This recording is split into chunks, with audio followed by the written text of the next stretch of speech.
Hello guys, it's Teenage GC Fan back in another video, and well, the end has arrived-ish. So at the end of the latest episode of Arrow, the skies over Lian turned red, indicating that the crisis on Infinite Earth's crossover has begun, and the same thing happened on the Flash as well. But before that moment arrives, though, Arrow has to move a few more pieces into place. So last week's great time loop episode saw Oliver finally accept that he couldn't fight his fate in Crisis. Purgatory, which is directed by James Bamford and written by Rebecca Bellato and Rebecca Rosenberg, asks the follow-up question, now what? So the obvious answer is that Oliver needs to act on that acceptance and start getting ready to say goodbye to everyone. He's not ready for that, and luckily for him, there are enough distractions to delay those tough conversations. So, picking up where Reset left off, Purgatory opens with Oliver and the rest of Team Arrow back on Lian, and apparently the Monitor has summoned them there because they need to build a weapon for Crisis.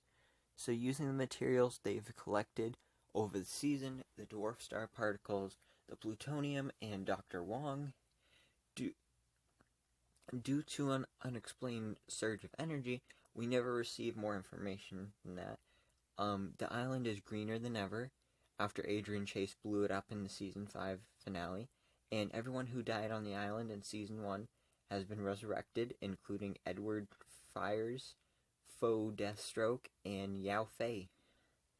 So the Monitor needs them to harness said energy for the weapon. And in a surprise twist, the finished weapon, which William builds, isn't really a weapon. It's a means for evolution. Everyone assumes that the orb William builds, which looks like a piece of Eden from Assassin's Creed, is for Oliver, but it's actually for Lila. And when Lila touches it, she wipes out all of the ghosts and then steps into a newly created breach. The next time we see her, she's transformed into Harbinger, a pivotal character from the Crisis on Infinite Earths comic. And what's great about this episode is that it doesn't really make a big deal about this at all, or really anything else going on plot-wise. Like I said, the script doesn't bother explaining what this energy is. So the episode is far more interested in what's going on for Oliver, Diggle, and Mia emotionally as we head toward Crisis. And as I mentioned a little while ago, Oliver has accepted his fate, but he's still not ready to say goodbye to his loved ones. When he realizes Fires has returned, he throws himself headfirst at the problem, avoiding chatting with his kids, specifically Mia, who does not take the news of his Crisis fate well. And avoidance has been Oliver's go-to move throughout the show's entire run, and while it may not be the most emotionally engaging thing here, it's easy to understand why he does it. He just met his kids, and he's not ready to say goodbye either. Thankfully, though, the script also has both Laurel and Yao Fei point out how stupid he's being. Of the characters who could do this, Laurel and Yao Fei are the best choices because of their specific relationship with Oliver. Both of them view him as Ollie first and the Green Arrow second for different reasons. Yao Fei trained Oliver and taught him to survive when he first landed on the island, and Earth 2 Laurel is, well, Earth 2 Laurel, and has no problem calling people out on their nonsense. That being said, OG Laurel was also one of the few people who didn't care about Oliver's leadership position on the team and still stood up to him. By the end of the episode, Oliver comes around and has those conversations, knowing full well that even if he does die, he'll survive because his spirit will live on with his children. But Oliver isn't the only one avoiding what needs to be said or done. Mia falls back on her old ways and goes back to blaming Oliver for being a hero first and a father second. Of course, she's really just afraid to say goodbye to him since they just met. Because she never met him, even growing up.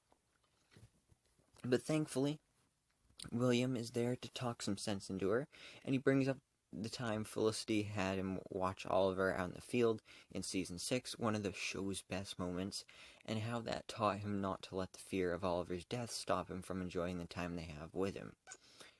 I love it when the show minds its history like this. But anyway, cut to the end of the episode, Mia tells her dad that she's actually proud of the fact that he's a hero, and he says that he has made peace with Lian Yu and his past because without it, he wouldn't be who he is today. Meanwhile, Diggle is also struggling, of course.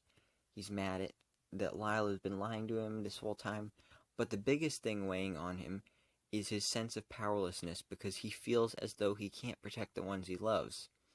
This is a guy who killed his own brother to protect his wife and pre-Flashpoint daughter. There's nothing he won't do for his family and those he fights with.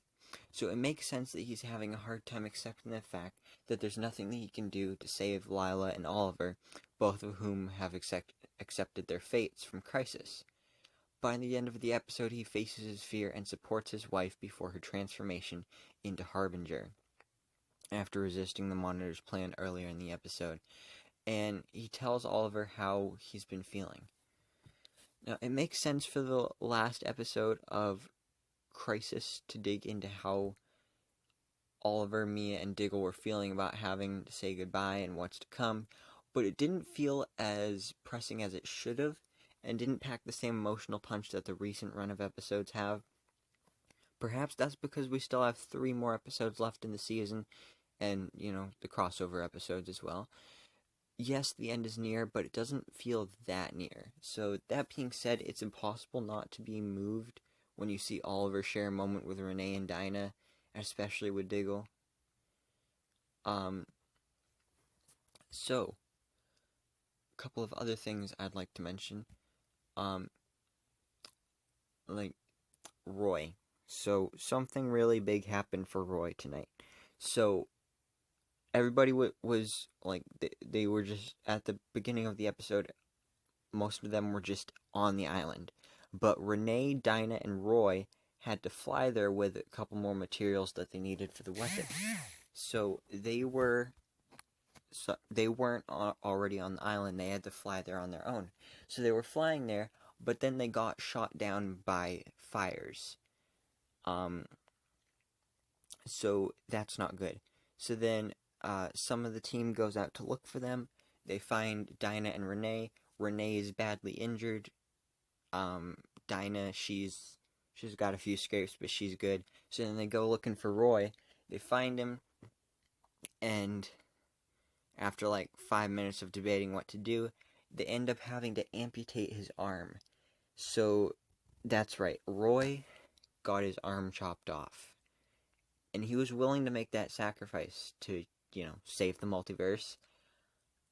And this was not something I was expecting. And, I mean, without an arm, I don't really know how he can be a superhero anymore. I mean, he can still be a hero. He can still do heroic things. But I don't know how he's going to shoot a bow and arrow. Like, you kind of need your arms to do that. Well, actually, not necessarily, because I've seen videos of, like, people without arms, like, shooting a bow and arrow using their legs and their teeth and stuff, so that's kind of cool. I guess that's the way he could do it, but I don't know if he's even going to keep doing this. But, yeah, so that was probably one of the most emotional parts for the episode for me. Now, another thing is Felicity. So, her departure from the show may have actually been the best thing to happen. Now, I love Felicity. She's one of my favorite characters on the show. However, I think not having Felicity in the mix this season actually allowed the show to break out of its patterns and do new and interesting things. That being said, I'm glad that she is back for the series finale because I have missed her energy and presence. Although, I do believe that she will appear in Crisis on Infinite Earths as well. And if you don't agree with that, and or you're just like, what? Like, how do you know that? Then go check out another video that I just recently uploaded. Crisis News, I talk about, like, proof and evidence that Felicity is in the crossover, as well as some other characters, including the Ray. And that is pretty much what happened in this episode of Arrow. So, the last episode before Crisis, possibly the last regular Arrow episode with Oliver, because everybody's pretty sure he's going to die in Crisis. He's supposed to. So if he does, then this may be the like I said, the last regular episode of Arrow with Oliver. And, you know, it's sad that it's coming to an end. We still have 3 more episodes of the season, but things are just going to be different. So we'll have to wait and see. But stay tuned for my episode reviews of Crisis on Infinite Earths, each 3 parts that are coming out next week. So thank you so much for watching. Please remember to like, comment, and subscribe. And I hope to see you in the next video, so I can bestow all my DC knowledge upon you.